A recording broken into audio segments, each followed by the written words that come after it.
So, everybody, welcome back to another episode of Let's Talk Movies. As you can tell from my glorious apparel here, we watched Glory, which is John usually picks the movie, but he's got very good taste. Oh yeah, I think it's very I good. recommend them, and then Nate's like, "Yeah, that sounds good." Well, yeah, it's because we like the same movies. Yeah. I think that's what I started our friendship. I mean, this is we do love doing historical movies, and it's kind of what we're all about here. So. Unfortunately, we have not watched any bad movies yet to rat on. I know it's probably getting monotonous listening to us just go, oh, this movie's great, oh, this movie's great. But we like to appreciate actual quality cinema. Mm-hmm. To segue from that, I did not expect Glory to fit into that category. I thought Glory was going to be a very one-dimensional, preachy movie. That's what I'd heard about it, but I couldn't have been more wrong. Glory was a complex, three-dimensional, nuanced, and engaging film that I very much appreciated. And we are going to get into it. We're going to review it, just me and John this time, the classic duo back in the original, not the original, but back in the normal studio. Yep. Alright, so let's get some movie specs on this one.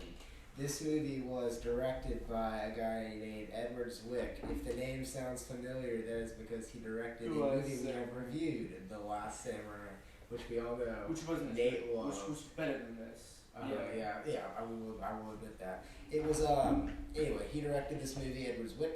It was the screenplay was written by Kevin Jarre, who, fun fact, a few years later would write the very good screenplay of the movie Tombstone.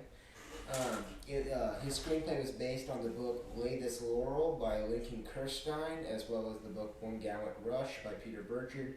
He also utilized the personal letters of the main character Robert Gould Shaw in the in his writing of the movie. It's produced by a guy named Freddie Fields. It stars Matthew Broderick, Denzel Washington, Carrie Elwes, and Morgan Freeman, of course. Cinematography was by Freddie Francis. It was edited by Stephen Rosenblum, who did such movies as Braveheart, and he also, I believe, edited The Last Samurai. He's done a lot of Edward Zwick's movies. The music was, of course, by the magnificent James Horner. It was the sole production company was Freddie Fields Pictures. It was distributed by TriStar Pictures. This movie was released. It had a limited release on December 15th, 1989, and then it went wide on February 16th, 1990. It has a running time of just over 2 hours, 122 minutes, 2 hours and 2 minutes. This was the United States production, of course, with its language being English. It had a budget of $18 million and made $27 mil, so not super profitable, but it did make back its budget. It made back its budget. And it's a crazy thing about how we watched this. So John was like, dude, Glory is free on Prime Video. So we looked it up. And it said 112 minutes until it leaves Prime. So we literally, like, if you look, John, if you move a little bit, like now it's only available on MGM. It's like we literally watched the last viewing of it on Prime Video. Oh yeah. Which is crazy. Yeah. Anyway, so how does this movie set up? Well, it's about, the main character is a guy named Robert Gould Shaw. He was in fact a real individual. This is based on a true story, and we'll get more into the history later. Robert Gould Shaw, the movie begins in September of 1862. He fights in the Battle of Antietam and gets wounded. He returns home to his wealthy parents in Boston, who were abolitionists, and he is given the chance to take command of the first all-African American regiment in the Union Army. He's given this opportunity by the governor of Massachusetts, who his parents are, I guess, friends with. He also gets the opportunity to meet, of course, the famous Frederick Douglass, who is all in full support of the founding of the regiment. He gets his friend, I believe his name is Cabot, to help to kind of be his kind of co-leader of the regiment. He's Sergeant Major. Yeah, the Sergeant Major, I guess you'd call him. And so they found this African American regiment, the 54th Massachusetts Volunteer Infantry. It's composed of obviously African Americans, some of whom are former slaves. A couple of the guys in the regiment are a guy named Tripp, who proves to be a very mischievous individual, played by Denzel Washington, and a guy named this old wise gravedigger named Rollins, played by Morgan Freeman, who kind of provides lots of wisdom throughout the movie to his fellow soldiers. And the movie, as it progresses, follows the regiment's journey from being merely from training to being merely a menial labor type of regiment to finally getting their opportunity to fight in the Civil War against the Confederates. So that's kind of the setup with the movie, and we can get right into the review. Nate, what's your biggest positive? So my biggest positive is the nuance of this. Well, let me step back. The best part of this movie is that it did a really good characterization. Each character is developed in a unique way. I think they paid close attention to each character. They're unique. They're well played by a star of brilliant actors. You got Denzel Washington and Morgan Freeman. Like, I saw so many famous actors playing the African American soldiers that I thought like Dwayne the Rock Johnson was going to show up as the next This is before his time. Yes, it is. But you get my point. And you get to know all of these characters. They are very different from each other. There is some conflict, which makes for a really great story. And so I think that's the top thing is the characterization. Okay, the characterization. Yeah. That's a good one. I would wholly agree with him.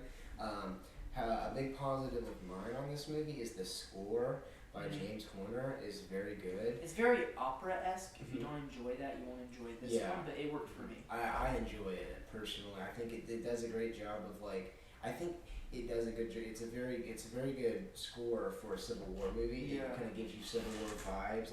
Even the opening shot and the opening kind of sequence of the camera panning over the Union camps at Antietam, and the music's playing.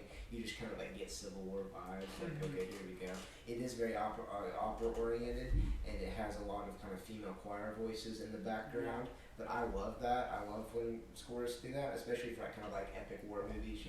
I think that the opera theme soundtracks work very well. It's just but it also has great battle music. During the final battle of the movie. But really, I think the score is very dynamic because during the last battle, it has the battle music, the triumphant music, but then it also goes into kind of that, at a point in the battle where they're kind of they're starting to lose the battle, it goes into this into the more operatic stuff, because it's trying to bring out emotions within the audience. So I think it's a very dynamic score composed by James Horner. So what's another positive with the action sequences in this movie? Very good. They don't do too many, and it also, you can make action sequences in Civil War type battles very long, and they can get boring because they just stand there and they shoot at each other in lines. It's Napoleonic type tactics, and what usually ends up happening is either it's boring or the writer overcompensates and really outlandish things happen that would have never happened on any Napoleonic battlefield. And Glory rides the line really well, keeping it engaging. At the same time, nothing crazy outlandish ever happens. Oh yeah. I love the battle scenes as well. I'll just piggyback off of you there. I think that it did a great job of showing the Napoleonic warfare aspects, but also the kind of the gritty aspects of the battle where they would bayonet charge and stuff like that. Especially the last battle is obviously the highlight, but I love the battle in kind of the 2/3 of the way through the movie when they get the 54th gets their first opportunity to fight in a battle, and they kind of whip the Confederate butts in this battle. Yeah. But it has some great kind of fight choreography within the battle of all these different individuals that we've gotten to know over the course of the movie, just kicking butt. Yeah. And there's several moments where a character will save another character. That's cool. One of the times it's this one character who does not like this other guy, and that guy is the one who ends up saving him. And so I think they did a great job of having some character development within the battle scenes. But yeah, the battle scenes are very well filmed, and I think Edward Zwick, this was kind of I think he took what he did in this movie, and he just took it to a whole new level with The Last Samurai, because obviously we talked about that maybe has epic battle scenes as well, but I think this was maybe his kind of prototype for that. But it's a very good prototype if you want to call it that. Yeah, and the quality looks great as far as it being a 1980s movie. You can hardly tell. The quality holds up super well. Oh yeah. It's as good as Gettysburg as far as quality, production Yeah. quality. Any other Yeah, I was gonna. Well, I had something. Okay, so this movie, and it's probably because this movie is before our time, but it doesn't sacrifice realism in order to avoid offending people, because this movie, like, let's face it, the Civil War is a very touchy subject in American history. It's very supercharged with emotion on both sides, and this movie does not demonize white people. It does not demonize black people. Similarly, it does not glorify either one into like angelhood, which I've seen happen in movies before. Each character is flawed in his own way, deals with it, right? It has their own positive traits. Like you've got the nerdy one, right? Yeah. Who's been the freedman, right? Who's super smart and articulate, but on the other hand, he hasn't seen battle before. He's not a good soldier. He's not a good soldier at the beginning. And then you've got the Denzel Washington character, who is like super filled with hate because he was abused as a slave, and that makes him like super tough. But on the other hand, he's constantly making trouble and riling up the regiment and doing things he probably shouldn't. So I think the fact that it treats every character like a human being, despite the politically charged climate, is very commendable. So I'll kind of go off of that, because I think a big positive of this movie, like you were saying, is that it's very nuanced in its depiction of like the Civil War. Yeah. It's a very personal story. It's really just about this one regiment, and I think they did so well. The screenwriter Kevin Jarre did a great job at like just having it be about the regiment. Yeah, because it's not like no, you go. It's not, so it's basically the regiment. It never actively like demonizes the Confederates. The Confederates are simply the people that they are fighting. Right. It doesn't ever. There's really not one scene in this movie where it specifically like goes out of its way to like say the Confederates are terrible people. I mean, obviously the slaves that are in this regiment do not like the Confederates because they were they just don't like what the Confederate government stands for because they suffered under slavery and stuff. But I don't think the movie's really focused on like demonizing either side. I think if anything, this movie actually does a great job at showing the division within the Union Army, because it is about the Union Army, and I think it's really nuanced in that way. I mean, you get all these great kind of side characters that are like kind of there. If anybody's the villain, it's these different officers within the Union Army. You have this corrupt quartermaster who, oh god, one of my favorite scenes is when Matthew Broderick as Robert Goldshaw goes in and he just makes this guy give him the shoes because he's a racist guy and he doesn't want to give the Black Regiment new shoes, and he's like, you piece of rat filth. It's just like he starts like tearing apart his office. And then you have the character of the Montgomery, I believe is his name, who is Shaw's superior officer in South Carolina, and he orders him to fire the town. I mean, if anything, those are the real villains. It doesn't like demonize the other side. No, it's you see, like I said, it's a hard issue to tackle, especially when you're making race the front and center piece of it. But John's right. They focus on the story of this regiment, and they don't try to do a ton of commentary on the war as a whole, which if they would have attempted to do that, it would have most certainly ended in disaster. Yeah, if they had tried to. But I think one thing they do try to achieve is they try to give the audience a perspective of what's happening outside the regiment. Yeah. They don't, I mean, it's very much about this one regiment. It's about their story and their experience during the Civil War. However, throughout the movie, there's these great scenes where Robert Goldshaw in his letters will mention like the Battle of Fredericksburg, and he's like, it seems like we are on the verge of defeat. Am I only doing this for, am I doing this for no reason? Am I training this regiment just so they can, not fight and then they'll go back into slavery? And then it mentions the Battle of Gettysburg and the Battle of Vicksburg, which were some big turning points in the Civil War in favor of the Union. And it just does a great job of like orienting the viewer to like other things that are going on in the war. And I think we'll get to this a little bit more in the history section. Talking about all this as a whole, we can talk about the Civil War, and John, just we'll probably have to talk about all of this all over again when eventually we get around to Gaz and Generals or Gettysburg. We'll talk more. We'll be able to with those reviews. We'll be able to talk more about the South. Obviously, this movie is mainly about the North. And I was thinking if this was with you, I could bring all this stuff again, just so that like I know it'll be a repeat, but if people just happen across the video. But anyway, I was referring to I've got some props which would be really cool. But do you have any more positives? Oh, wait, I just love I do love the acting in this movie. Mm-hmm. I mean, you mentioned we got Denzel Washington and Morgan Freeman, and as members of the platoon of the regiment. And I think that Denzel Washington, he won Best Supporting Actor that year at the Oscars, and I think he just does such a great job of playing this like character who.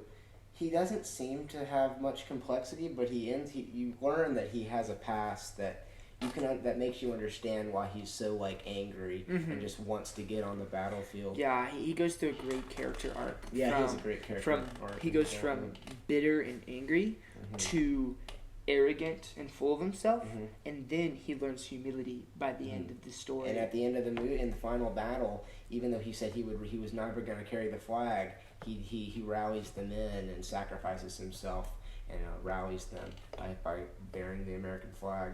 But I also think there's some other great performances in this movie. I think that Matthew Broderick as Robert Gould Shaw did a great job of just portraying this real life individual. Because I always think that for an actor, it must be pretty intimidating to like be playing a person who really existed. Yeah. I mean, like Robert, especially such a honorable person, Robert Gould Shaw. Because Matthew Broderick was known for like comedy. Like he'd done like Ferris Bueller's Day Off, and he's still known for his comedic performances. But he was given this like. I think he did a great job in a dramatic role in this movie. Phenomenal job. He was so hard to not like. Yeah. Probably because I related to him really closely. He was young, and he wanted people to like him. Yeah. And he had to overlook that. You could tell it was hard for him in order to enforce strict military discipline, even though they were his friends. They were like, hey, come on, dude, you know me. And he's like, no, you're a soldier now, and I'm your commanding officer, and that's not how this works anymore. And his soldiers benefited from it a lot. It showed that in the movie. And I'd be interested to know what was your opinion on the screenplay, like you talked a lot about in our reviews about scene structure and how each scene progresses. Yeah, so I went through here when I was reading a lot of books on as you can tell, I like to read on story and story structure and scenes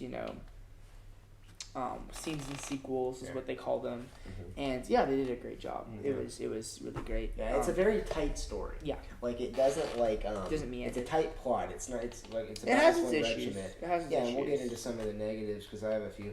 But one final positive, I love Civil War movies, and this movie does a great job of giving you the flavor of the time period. It's a great period piece. It is. There's so many great. I love historical movies. Yeah, I know. We love them on this channel. We love them. We love them. But this movie just does a great job of like showing you all these epic shots of just units marching. I mean, the most epic part is probably at the beginning of the movie during the Battle of Antietam. It does a really good job of kind of showing you the camp and just what camp life was like. That's another thing. This movie really gives you a glimpse into what camp life was like in the Civil War. And when we get into the history section, Nate can tell us more about his opinions on its portrayal of like the aspects of camp life, etc. But I think I really enjoyed being able to see what this movie had to show regarding like the boring times and when the soldiers aren't like fighting, they're just like hanging out in the camp. But there's such great dialogue in those scenes that they don't become boring. It's just like they're compelling still. And then obviously we do get back to the battle scenes. But yeah, the character development and the character arcs, the acting is all just really good. Phenomenal in this movie. I mean, it's a very good movie. But what's your first negative? So I've got some nitpicks. There's a scene or a sequence of scenes towards the beginning of the movie in which they find out that the Confederate Congress has published this thing. Apparently the Confederate Congress has heard that they're organizing black regiments, and so they issue this thing saying that any black soldier that's caught in Union clothing will be executed, and then any officer who's caught leading black men will also be executed. And everyone is like, oh my gosh, this is crazy. And they expect like he tells the men, he's like, if you're not here in the morning, it's okay. I'm not gonna, like he gives them 1 day to leave basically. And he does the same thing with his commanding officers. He's like, you can leave because of this. And I get what they were trying to do dramatically with it, right? It's supposed to be an inspiring moment. But the problem is, it doesn't make a lot of sense to me, because if you're walking into a war like the Civil War, where casualty rates were through the roof in battles, like death, if you were there, you would already come to terms with death. Because if you weren't killed outright, you'd probably be dealt a wound that would kill you down the road. And if you were captured, you'd be sent to a prison camp like Andersonville, which I've visited, where you would most certainly die. Like, the Confederacy could not feed its own men, let alone the men that they captured. And so the Union officers and soldiers who were captured lived in utter squalor until they died. And so it doesn't seem like, if I had heard that, I'd have been like, what's new? Like, we're charging into we're standing in a line and letting them shoot us. Come on. Your negative is really that they didn't. They used it. They misrepresented that for a dramatic moment. Yeah. And so that whole sequence of scenes seemed a little bit dumb to me. Yeah. Yeah. One of my negatives, you'll notice I kind of talked about all the great performances by the actors. There's one actor that does that kind of sticks out, not like a sore thumb, but he's just kind of, I don't know if he was miscast or not, but it's Cary Elwes as kind of this guy named Cabot. I actually like him. Okay, you liked him? Well, I mean, let me get my name. Yeah, for sure. Go ahead. Give your counter argument. But I know him obviously from Princess Bride, and he's been in a ton of movies, but Princess Bride is what I love him in. And this came out 2 years after the Princess Bride. Obviously, he played the Dread Pirate Robert / the Man in Black / Wesley. Yeah. But in this movie, he just kind of, his mannerisms are very odd in this movie, and it's just, he just doesn't feel like he was very well cast as like a Civil War sergeant or sergeant. What's his rank? I think he was a major. A major, okay. I mean, he doesn't. It's not a bad performance. It's just one of those things where, like with Aunt Charlotte in The Patriot, it's just kind of like meh to me. It's just like he doesn't stand out. Like he's just. Yeah, I get that. I enjoyed him just because it's Cary Elwes. And I don't see him in any other movies, and it's like, it's good to see him again. But it was. I mean, he just wasn't like the most interesting character. He's just kind of the guy who's trying his best to stick up for the men in the regiment when Shaw is trying to be the strict disciplinarian like he needs to be. But he doesn't really have like a character arc. He doesn't really grow and change that much through the movie. He's just still at the end. He just fights in the battle and obviously dies. He doesn't have a moment like Trip does where he grabs the flag, or even like the other guys in the regiment who kind of grow and change. Yeah. Like the nerdy guy, goes from being a nerdy guy that is kind of stuck up and stuff to actually being a great soldier and fighting bravely. I just didn't think that Cabot had much character growth, so that was kind of a negative. I wouldn't say he's a wasted character by any means, but just not as interesting as Shaw, for instance. Yeah, Shaw is really great, but he's almost a little bit too perfect. Okay, yeah. Elaborate. He doesn't have, I was trying to think of flaws for him that humanized him, and the only one is that he was a little bit young for being a commander. Yeah. Other than that, he's sort of this paragon of what was I gonna say? Progressivism. Yeah. And I mean progressivism in the context of the Civil War period, not today. Like he wouldn't. Yeah, like abolition. Yeah, and that's something we'll talk about in the history section. I have a couple other nitpicks, but I feel I feel like they would go better in the history section as historical inaccuracies, not as negatives. Let's see if I can think of another negative. While you're thinking, I'll give my. This is kind of a nitpick.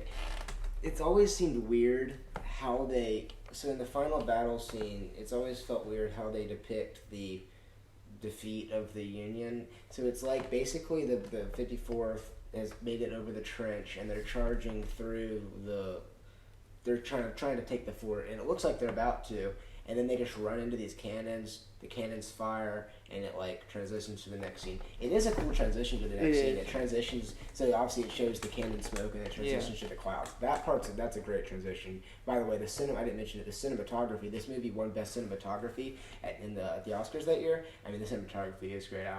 It is. There's so many great shots in this movie of just battle, army marching. Talking about the battle, they were instructed to hold, because there's thin strip of sand where they can take troops across, right? Mhm, yeah. And they were instructed to hold the strip so that they can bring reinforcements up. And for some reason, they wait there until nightfall, and no reinforcements have come. Yeah, like to our knowledge. Yeah. To the viewer's knowledge. To the viewer's knowledge. Yeah, and I then noticed they that. storm the rampart, and still there's no reinforcements. Yeah. Like, did they just leave them out to dry on that one? Yeah. That seemed a little bit weird. So they fought until it was nighttime. Yeah. And there was still no other troops. But to finish up my little nitpick, I just think it might have been cool instead of just having the cannons fire and then go on to the next scene, despite it having a great transition. I think it would have been cool maybe to this is a pretty gritty. The battle scenes in this movie are pretty gritty. I mean, there's like heads get exploded and people get blown up like 50 feet in the air, and that's another positive, by the way. What do you call them? The pyrotechnics are great. Oh my the gosh, cannon, yes. the effects, and like the production design was great. Like especially in the battle scenes. But I just feel like maybe they could have shown them getting blown to shreds in this so far really gritty movie. They kind of played it safe there, though. It was. I don't know. I have a couple other nitpicks that aren't history related. They set a pyrotechnic in a tree one time because I feel like they were like, it'll be cool. Yeah, he mentioned that. It'll be cool if we put a pyrotechnic in a tree. So it's like the blasting. scene. Yeah, the problem is you the were tree. like, why are they firing so high? The tree was like 50 yards behind them, and so the Confederate I get missing with the cannon. Like it's hard to aim a cannon, but like they shot like 200 feet over their heads and hit the freaking top of a tree behind them. Like. They weren't even aiming in the same direction. Yeah, I know. But what did you think in general about the pyrotechnics? Like the pyrotechnics were really cannon there was one time when I had to rewind or tell John to rewind it because it was crazy. so cool because they launched like a fake guy into the air you like can tell it's fake, like literally 100 feet. Like it's pretty great. It's like it was insane. It looked really real. The first time it was so cool. I was like, man, that was really. But cool. I love. I know we're getting back into positives here, but the pyrotechnics and like the special effects or practical effects, whatever they were, are great because I mean. I love how like the cannon explosions like they just like happen constantly. They don't let up. Like it's just in all three or the middle battle. There's not really any cannons, but in the opening scene and the last scene, it's just cannons are firing constantly, and every time the soldiers. You just see the look on the soldiers' faces. I think it does a great job of showing the soldiers' like emotions during the battle and how they're scared. Especially in the first battle, Shaw is like very scared. You can see he's like very like cautiously moving forward. He's trying to lead his men, and cannons are blowing up all around him. The guy gets his like head blown off basically in a pretty gritty shot, and then it's just like I think it does a great job of just like showing the chaos of war. Yep. I agree. That's good. But I'm gonna go with another nitpick. Okay. That dude got shot in the arm, and he was like, "Don't transfer me back to home." Okay. And then you mentioned that. Earlier. No, I have a different nitpick on that, but like he healed instantly. Oh, okay, yeah. Like he was back in the line, and I was like, "Whoa!" Like he got shot, like in the joint between the shoulder. Yeah. Like that's not gonna. That's gonna be. That hurts, and that's not gonna repair itself instantly. And so he was just like, "Boop." Oh, well, I have a nitpick. So, they introduced the character of Frederick Douglass in this movie. Like, he actually appears. I actually like that. Lines. Yeah. No, I love that they included him, but it would have been cool, like, have a scene where he actually had some, like, compelling dialogue to give. Instead, he's just kind of like... He was like, I think there should be a black regiment. Yeah, that's all he says. I have spoken. Honestly, I think that the screenwriter missed an opportunity to... have this, great historical figure kind of maybe give some compelling dialogue. Yeah, having Frederick Douglass there was cool. And but it was cool that he was there. He actually looked like Frederick Douglass. Yeah, that was the cool part, is that he actually looked like Frederick Douglass. That's Douglass. Very much a nitpick. Maybe they could have done more with his character. Yeah. But, I can't think, but my big negative is the character of Cabot, played by Cary Elwes. I think he was a little bit dry, but and uninteresting. But I love, but I can't really think of any other big negatives. I talked about those nitpicks, a couple plot holes, like with the army reinforcements and the declaration by the Confederate government. Yeah. I thought that didn't make a lot of sense. Yeah. What did you think about the and we could talk about this a little bit more in the history section, but from a movie perspective, like the portrayal of like the camps. Well, let's use that as a segue to go ahead and Or do you to wanna get do into theme- the or do you wanna history. talk about a Let's few do themes history first? first. History. Okay. Yeah, We'll switch it because around this is time. gonna let's switch around this time because I think this is gonna be a little bit longer. Yeah, we'll hit on themes right. We'll hit on the themes towards the end. Okay, sure. So, So do you want to go first with prompts, yeah. or do you want me to talk a little bit about the historical accuracy in terms of the events? let's do events first. Okay, I got you.